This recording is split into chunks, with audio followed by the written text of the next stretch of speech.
Hello, everybody. This is Anna Karenina by Leo Tolstoy. Part 5, Chapter 25. When Alexei entered Countess Lydia Ivanovna's library, decorated with portraits and old porcelains, he failed to find his friend. She was changing her dress. On a round table covered with cloth stood a Chinese tea service and a silver spirit teapot. Alexei Alexandrovitch studied the numberless paintings that adorned the room. Then he sat down near a table and picked up the New Testament. The rustling of a silk dress put his thoughts to flight. "Nu, what? Now we can be a little more free from disturbance," said the Countess with a smile, gliding between the table and the divan. "We can talk while drinking our tea." After several words meant to prepare his mind, she sighed deeply, and with a tinge of color in her cheek, she put Anna's letter into his hands. He read it and sat long in silence. "I don't feel that I have the right to refuse her," he said at length, raising his eyes with some timidity. "My friend, you never can see evil anywhere.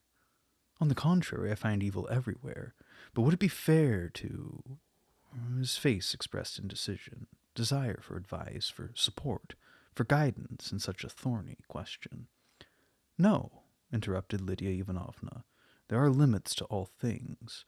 I understand immorality," she said. Not with absolute sincerity, since she didn't know why women could be immoral. But what I do not understand is cruelty towards anyone. Towards you. How can she remain in the same city with you? One's never too old to learn, and I learn every day your grandeur and her baseness." "Who shall cast the first stone?" asked Alexei Alexandrovitch, evidently satisfied with that part that he was acting. "After giving her everything, can I deprive her of what is a need of her heart, her love for the child? But is it love, my friend? And is it all sincere? You've forgiven her, and you still forgive her. I'm willing. But have you the right to vex the soul of the little angel? He believes she is dead. He prays for her and asks God to pardon her sins. It's better so. What would he think now?" "Oh, I've not thought of that," said Alexei Alexandrovitch, perceiving the justice of her words. The Countess covered her face with her hands and was silent. She was praying. "If you ask my advice," she replied at length, "you will not do this. Do I not see how you suffer, how your wound bleeds? Admit that you make a mere abstraction of yourself, but where will it lead you? You're laying up for yourself new sufferings, and an unknown trouble for the child. If she were still capable of human feelings, she would be the first to feel it herself. No, I have no hesitation about it, and if you give me your authority, I'll reply to her." Alexei Alexandrovitch consented, and the Countess wrote, in French, this letter. "Madame, recalling your existence to your son would be likely to raise questions which would be impossible to answer without obliging the child to judge that which should remain sacred to him. You would therefore easily understand that your husband's refusal is in the spirit of Christian charity. I pray to the Omnipotent to be merciful to you, Countess Lydia." This letter accomplished the secret aim which the Countess would not confess even to herself.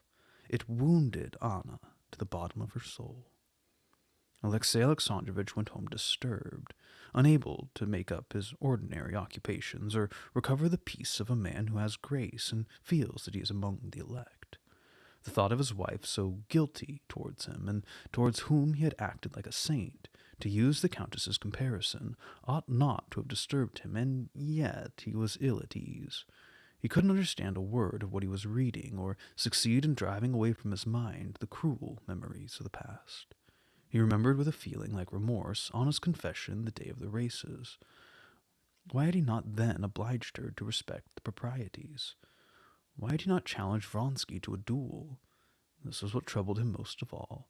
And his letter to his wife, his futile pardon, his pains wasted on the baby that was not his, all came back to his memory, overwhelmed his heart with shame and confusion. But how am I at fault, he asked himself, and this question was followed by another. Do other men feel differently, fall in love differently, and marry differently? These Vronskys, Oblonskys, these Chamberlains with their handsome calours. His imagination called up a whole line of these vigorous minds, self-confident and strong, who always attracted his curiosity and wonder.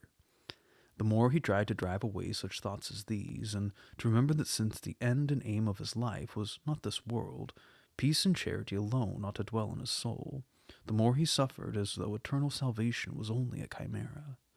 Fortunately, the temptation was not long, and soon Alexey Alexandrovitch regained the serenity and elevation of mind by which he succeeded in putting away all that he wished to forget.